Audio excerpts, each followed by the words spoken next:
जो सरकार की तरफ से टीम्स गई हैं वो देखते हैं स्ट्रक्चर खड़ा है और तुम्हारा एक शीशा टूट गया तो बस, ऐसा नहीं होता है। जब किसी मकान पे शल लग गया हो तो वो मकान पूरा हिल जाता है, उसकी पूरी बर्बादी हो गई है। तो इसलिए मेरी सबसे पहले गुजारिश तो ये है कि ये जितने भी एरियाज हैं इनको वॉर इम्पैक्टेड जोन्स डिक्लेयर किया जाए, ताकि इसमें वॉर फुटिंग पे इनका रिहेबिलिटेशन का काम शुरू हो जाए। मकानों के लिए कम से कम 50 लाख रुपए दिया जाना चाहिए। आज आप जानते हैं कि 1 लाख रुपए में दरवाजा भी नहीं बनता है, तो ये मेरी गुजारिश है। उसके बाद सबसे पहली चीज जो मैं डिमांड करना चाहती हूँ सरकार से, गवर्नमेंट ऑफ इंडिया से, कि इन सब जितने भी इसमें हमारे लोग जिनकी जाने गई उनको शहीद करार दिया जाना चाहिए।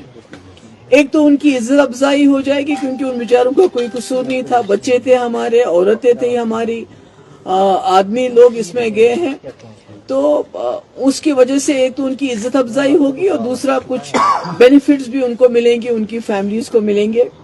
और जिनके लोग चले गए हैं उनको नौकरी भी मिलनी चाहिए, एक जॉब भी मिलना चाहिए। और कई मुझे दुकानदार मिले, उन्होंने कहा कि हमारी दुकानें इसमें डैमेज हो गई, तो उन्होंने जो बैंक में इंश्योरेंस है तो बैंक इंश्योरेंस देने से इनकार करते हैं। वो कहते हैं ये जंग है, हमारा इंश्योरेंस नहीं दे सकते आपको। तो इसमें मैं चाहूंगी गवर्नमेंट इंटरवीन करे। और जो लोन लिए हैं, कई लोगों ने लोन लेके मकान बनाए हैं, दुकानें बनाई, छोटा मोटा कारोबार शुरू किया था, ये जरूरी है कि उस लोन को वेव ऑफ किया जाना चाहिए। और कई मैं गई थी वहां मेन रोड, तो वहां ब्रिगेड हेडक्वार्टर जिसपे अटैक हुआ था एक तरफ से, तो उसके नजदीक जो दुकानें हैं, मकान है, उनका काफी नुकसान हुआ है।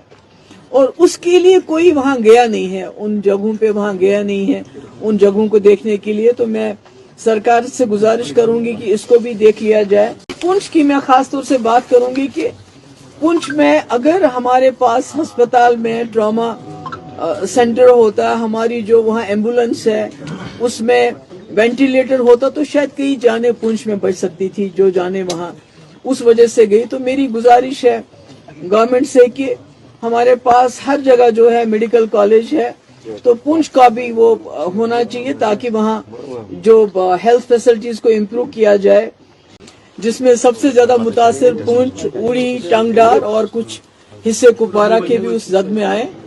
और मुझे मौका मिला इन तमाम इलाकों में जाने का, और मैंने फर्स्ट हैंड देखा कि जब इस किस्म के आपस में ताल्लुकात इतने खराब हो जाते हैं कि जंग की नौबत आती है, तो आम लोगों पे क्या गुजरती है, जो हमारे बॉर्डर पे लोग रहते हैं उन पे क्या गुजरती है, किस तरह घरों के घर बर्बाद हो गए हैं, जिंदगी भर की जो कमाई होती है वो बेचारे लोग जमा करके मकान बनाते हैं, मकान तबाह, और उसके बाद फैमिलीज उजड़ गई हैं, बच्चे।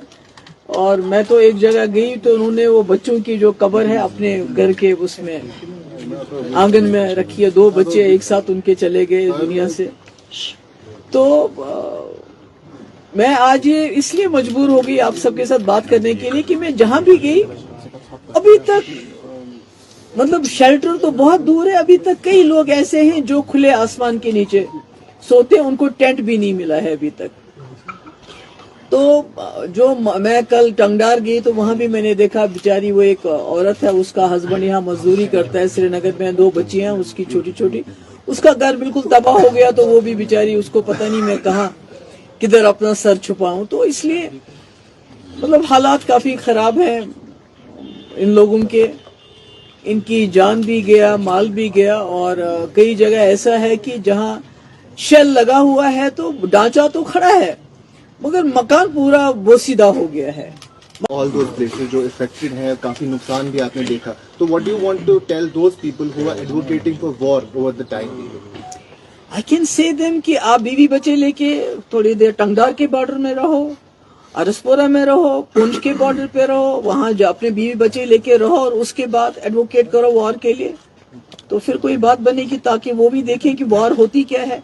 जिनको अपने आंगन में 2-2 बच्चे दफनाने पड़े, उनको समझ आनी चाहिए war is solution to nothing. अभी इट इज 0/0, 0/0, बल्कि دونوں طرف سے کافی سویلین کیجولیٹیز ہوگی. That is the interest that we have to give on this war. وہ سود ہمارے لیے ہے جو ہم نے آلریڈی ہم نے پہلگام میں 28 لوگ کھوئے. اس کے بعد ہم نے اس جنگ میں کئی لوگ کھوئے اور بچے خاص کر جن کی زندگی تھی اس وقت جینے کی. تو جو لوگ وار کو ایڈوکیٹ کرتے ہیں میں ان کو یہ بولوں گی کہ آپ یا تو جس علاقے میں آپ رہتے ہیں اس وار کو بولیے ان کے بارڈر پہ لڑے. ہمارے بارڈر پہ وار نہیں ہونا چاہیے. میم آپ